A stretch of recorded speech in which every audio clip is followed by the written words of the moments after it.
IPO से पैसे कमाने हैं तो ये वीडियो आपके लिए ही है। आज के वीडियो में हम रिव्यू करेंगे अरिस्टो बायोटेक और लाइफ साइंस लिमिटेड आईपीओ के बारे में। इस वीडियो में हम जानेंगे 5 चीजें। Number 1, grey market premium company का। नंबर 2, कंपनी की डिटेल्स। नंबर 3, फाइनेंशियल और फंडामेंटल, क्या ये कंपनी प्रॉफिट मेकिंग है या लॉस मेकिंग है, सब कुछ इस वीडियो में जानेंगे। और नंबर 4, आईपीओ की डिटेल्स के बारे में। और नंबर 5 और सबसे इंपॉर्टेंट, क्या इस आईपीओ में अप्लाई करना चाहिए कि नहीं करना चाहिए, और मैं इस आईपीओ में अप्लाई करूंगा कि नहीं करूंगा। ओके, अभी हम बात करते हैं आईपीओ के ग्रे मार्केट प्रीमियम के बारे में, जिससे कि हम ग्रे मार्केट प्रीमियम से अंदाजा लगा पाएंगे लिस्टिंग गेन का, कि क्या हमको लिस्टिंग गेन मिलने वाला है इससे। तो ग्रे मार्केट प्रीमियम के हिसाब से जहां तक मैं देख पा रहा हूं, अभी ग्रे मार्केट प्रीमियम जो है वो 13 रुपी का शो कर रहा है।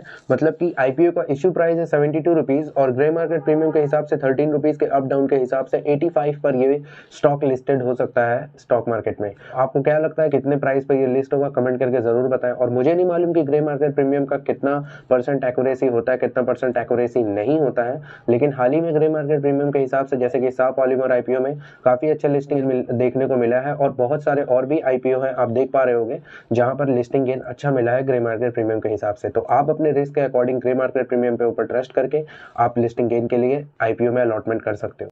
अब हम बात करेंगे कंपनी के डिटेल्स के बारे में। ये कंपनी 2005 की है।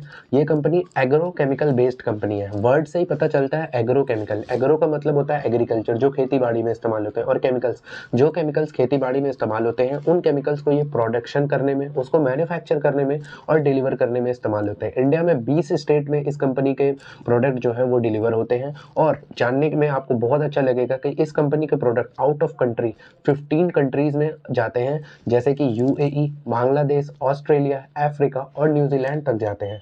इस कंपनी के जो प्रोडक्ट्स हैं वो हैं हर्बिसाइड। हर्बिसाइड्स को ही हम वीडीसाइड्स बोलते हैं। वीडीसाइड्स या हर्बिसाइड्स वो होते हैं जो हमारी मेन प्लांट होते हैं, उसके आसपास जो फालतू के प्लांट उग जाते हैं, जिनको हटवाने के लिए ये हर्बिसाइड्स का इस्तेमाल करते हैं। दूसरा होता है फंजीसाइड्स। फंजीसाइड्स जो होते हैं केमिकल्स इस्तेमाल होते हैं, जैसा कि आप पीछे देख पा रहे होंगे, ऐसा रेडिश आ जाता है, तो इस चीज़ों को हटाने के लिए या फिर और भी जो इंसेक्ट्स प्लांट को खराब कर देते हैं उसको सही करने के लिए फंजीसाइड्स का इस्तेमाल करते हैं। उसके बाद आता है इंसेक्टिसाइड्स में भी इनके प्रोडक्ट है। इंसेक्टिसाइड्स जो सब्जियों पर, फलों पर जो कीड़े मकोड़े लग जाते हैं, उन कीड़े मकोड़े को हटाने के लिए सब्जियों से, फलों से इसको इस्तेमाल होते हैं। और प्लांट ग्रोथ रेगुलेटर्स में भी इनके प्रोडक्ट्स हैं। प्लांट ग्रोथ रेगुलेटर आपने जरूर कभी ना कभी सुना होगा कि सब्जियों को इंजेक्शन लगा करके या फिर किसी दवा को दे करके इसको जल्दी उगा दिया जाता है और मार्केट में लेके आया जाता है। तो वो जो इंजेक्शन में हार्मोन्स डाला जाता है, वो हार्मोन्स ये कंपनी बनाती है। कंपनी का ये सारा काम तो है ही है, प्रोडक्शन करना, मैन्युफैक्चर करना, डिलीवर करना। ये 2-3 काम और करती है, जैसे कि ये टॉल मैन्युफैक्चरिंग करती है। टॉल मैन्युफैक्चरिंग का मतलब ये होता है कि ये और जो छोटी कंपनियां हैं उनको मैन्युफैक्चरिंग की जिम्मेदारी ले लेती है, उनके प्रोडक्ट्स को मैन्युफैक्चर करके ये देती है और उसके लिए ये चार्ज करती है। ये जॉब वर्क भी देती है। अपने कंपनी में बहुत सारे लोगों को इन्होंने जॉब दे रखा है, बहुत बड़ी बड़ी इनकी कंपनियां, तो वहाँ पे जॉब वर्क भी प्रोवाइड करती है ये। और तीसरा जो होता है, ये कॉन्ट्रैक्ट बेस्ड पे क्रॉप प्रोटेक्शन करते हैं। जैसे जो बड़े बड़े हार्वेस्टर हो गए जिनका सिर्फ खेती बाड़ी का ही काम है, वो बहुत बड़े बड़े पैमाने पे जो खेत में काम करते हैं, उनकी क्रॉप को प्रोटेक्शन करने की ये जिम्मेदारी लेते हैं। तो कॉन्ट्रैक्ट बेस्ड क्रॉप प्रोटेक्शन भी ये करते हैं। तो अब हम बात करेंगे कंपनी के फाइनेंशियल्स के बारे में। देखते हैं कि कंपनी के एसेट्स क्या है, कंपनी के लायबिलिटीज क्या है, कंपनी कितना प्रॉफिट कर रही है और कंपनी का नेटवर्थ क्या है मार्केट में लिस्ट होने से पहले, और उससे अंदाजा लगाएंगे मार्केट में लिस्ट होने के बाद ये कैसा परफॉर्म करेगी। तो जहां तक मैं देख पा रहा हूँ कि कंपनी के एसेट्स 31 मार्च 2020 में एसेट्स जो है वो 8785 है, रेवेन्यू 20123 का है, और प्रॉफिट आफ्टर टैक्स ऑलमोस्ट 100 है, और नेटवर्थ 1230 है। ये सारे अमाउंट आप नीचे देख पा रहे होगे लैक्स में है। उसके बाद ऑलमोस्ट एक साल बाद वापस से 2022 में जब हम देखते हैं तो एसेट्स कंपनी के घटे हैं, रेवेन्यू बढ़ा हुआ दिख रहा है और प्रॉफिट आफ्टर टैक्स भी बढ़ा है, नेटवर्क इंक्रीज हो गई है। एक साल बाद 2022 में जब हम देखते हैं तो एसेट जो है कंपनी के वो घटे हैं, रेवेन्यू जो है कंपनी का वो बढ़ा है, और प्रॉफिट आफ्टर टैक्स भी बढ़ा है, और नेटवर्थ जो है वो भी बढ़ी है।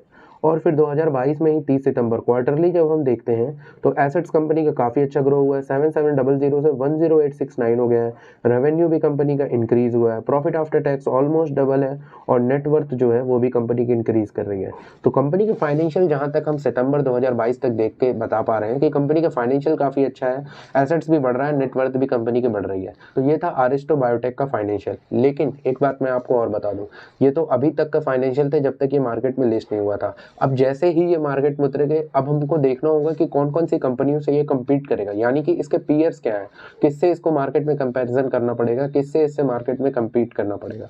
तो इसके दो कॉम्पिटिटर हैं, एक है धनुका एग्रीटेक और एक है मेगा मनी ऑर्गेनिक्स। तो वीडियो में आगे बढ़ते हुए अब हम बात करेंगे आईपीओ की डिटेल्स के बारे में और कुछ इंपॉर्टेंट डेट्स के बारे में बात करेंगे। तो आईपीओ का जो ओपनिंग डेट है वो है 16 जून, क्लोजिंग डेट है 19 जून, बेसिस ऑफ अलॉटमेंट आपको अलॉटमेंट 24 जून तक मिल जाएगा। इनिशिएशन ऑफ रिफंड, अगर जिसको आईपीओ में अलॉटमेंट नहीं मिल पाएगा उसका रिफंड अमाउंट हो जाएगा 25 जनवरी को, और क्रेडिट जो होंगे वो शेयर आपके डीमेट अकाउंट में हो जाएंगे 26 जनवरी तक। डेट्स के बाद अब हम बात करते हैं object of the issue, IPO किस रीजन की वजह से आ रहा है और कंपनी सारे आईपीओ के पैसों को क्या करेगी। सबसे पहले कंपनी करेगी to meet work capital requirement, जो पैसे काम करने में लगते हैं, वर्कर्स को देने में लगते हैं, उसको देने में कंपनी आईपीओ के पैसे का इस्तेमाल करेगी। दूसरी चीज है जनरल कॉर्पोरेट पर्पस, जो और भी चीजों में, जनरल चीजों में इस्तेमाल होते हैं, सामान लाने में और भी चीजों लाने में जो पैसे इस्तेमाल होते हैं, आईपीओ के पैसे वहां पर यूज होंगे। और to meet the issue expenses, चीजों को इशू कराने में, कंपनी खोलने में, फैक्ट्री खोलने में, जब जो भी खर्चे होते हैं वो सारे पैसे आईपीओ के वहां पर इस्तेमाल। तो ये था अभी तक का रिव्यू अपकमिंग आईपीओ के बारे में। आईपीओ में अलॉटमेंट के लिए मैक्सिमम डीमेट अकाउंट से ट्राई करें, अपने फैमिली मेंबर्स और अपने पर्सनल डीमेट अकाउंट से अप्लाई करें। डीमेट अकाउंट ओपनिंग का लिंक डिस्क्रिप्शन में मिल जाएगा, जहां पर आप फ्री में डीमेट अकाउंट ओपन कर सकते हो। तो अब हम बात करते हैं कि इस आईपीओ में अप्लाई करना चाहिए कि नहीं करना चाहिए। अभी तक के रिव्यू से ये समझ आ रहा है कि जो कंपनियां इस मार्केट में पहले से हैं, इसके पीयर्स जो है कंपनी के, वो उनके फाइनेंशियल्स भी काफी अच्छे हैं और आरिस्टो बायोटेक का भी फाइनेंशियल काफी अच्छे हैं। तो अभी अंदाजा लगा लेना कि इस आईपीओ में अप्लाई करना चाहिए कि नहीं करना चाहिए, काफी मुश्किल होगा। ग्रे मार्केट के हिसाब से लिस्टिंग गेन काफी अच्छा मिल सकता है, तो आप लिस्टिंग गेन के लिए अप्लाई कर सकते हो। इसमें लॉन्ग टर्म के लिए मैं अभी डिसीजन नहीं लूंगा, ना ही अभी कुछ बता पाऊंगा, तो लॉन्ग टर्म के लिए अभी सस्पेंस बना हुआ है। लेकिन लिस्टिंग गेन के लिए आप इस आईपीओ में जरूर अप्लाई कर सकते हो। ऐसे ही आईपीओ रिव्यू और भी फाइनेंशियल रिलेटेड वीडियो देखने के लिए चैनल को सब्सक्राइब जरूर करें। On that note, Varun Bin signing off, keep calm and investment on.